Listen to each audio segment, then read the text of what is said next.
जैसे कि आपने ITC एग्जीबिशन के बारे में डिटेल रिपोर्ट मिलाजा की, इस पर मजीद बात करने के लिए हमारे साथ यहाँ स्टूडियोज में इसी एग्जीबिशन के पार्टिसिपेंट मौजूद हैं।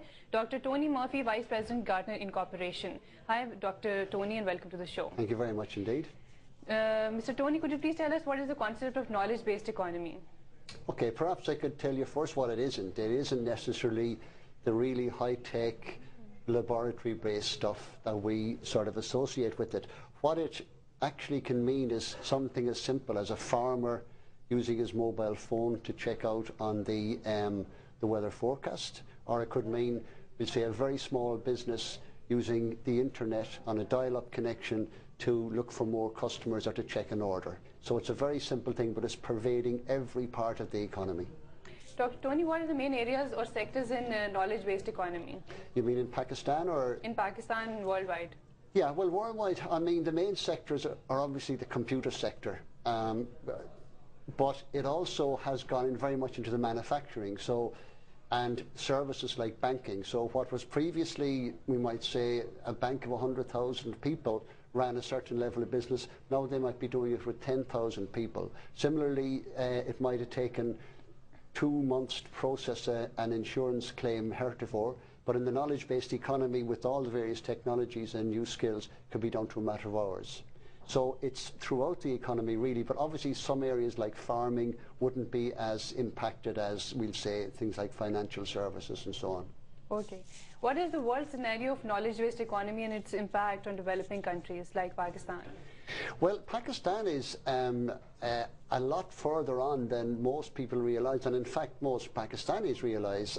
You've got a $2 billion software sector here, which is growing very rapidly, by the way. The whole economy is growing very rapidly, and the knowledge-based technologies are permeating a lot of in the banking sector and in the telecommunications sector and others as well. But primarily that if a country and developing world doesn't move more towards knowledge-based and knowledge-enhanced economies and enterprises, they're going to fall further behind the developed world. Okay, how do you see the status of Pakistan in knowledge-based economy? Well, as I mentioned, it is a lot. I think Pakistan has an image problem worldwide which isn't justified. I mean, I've been here a number of times and I've been simply amazed at how lovely the place is, how well it runs, how well it's operated. I've had no sense of insecurity. Yet that it suffers from a wrong perception abroad. And the same happens on the technology side. You've got some world-leading companies here, technology companies, very good ones, who are selling into the US, Western Europe.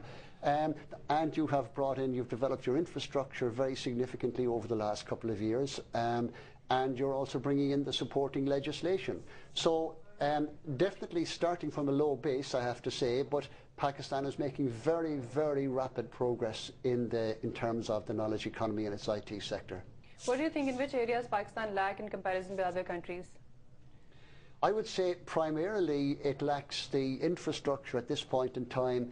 It lacks, even though it produces a high number of graduates, it has a lack in terms of, we'll say, the soft skills and project management skills and things like that.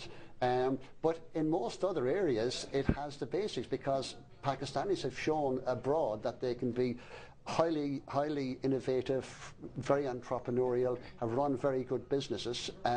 So I think most of the ingredients are there already if you keep up the good work that has already been done over the last 4 or 5 years. Any suggestions how Pakistan can improve its status in IT and telecommunication?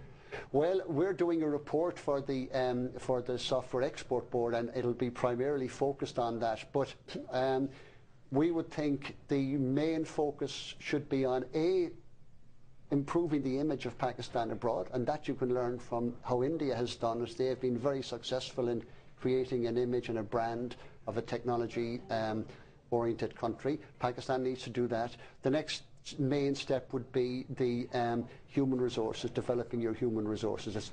There's good work being done at the moment. There has been a lot of improvement in the last few years, but human resources is everything, and that is, I think, where the country needs to focus most. Dr. Tony, you have signed a contract with Pakistan Software Export Board to conduct a study on Pakistan IT Yes. Sector. On which areas this study would be focused? Well, we focus on every relevant area. We're focusing on the infrastructure, we're focusing on the people, we're focusing on the companies that are there at the moment, we're focusing on the potential markets, and we're focusing on the on where the opportunities might lie. So it's a very comprehensive study. And your comments about your experience in ITC and exhibition?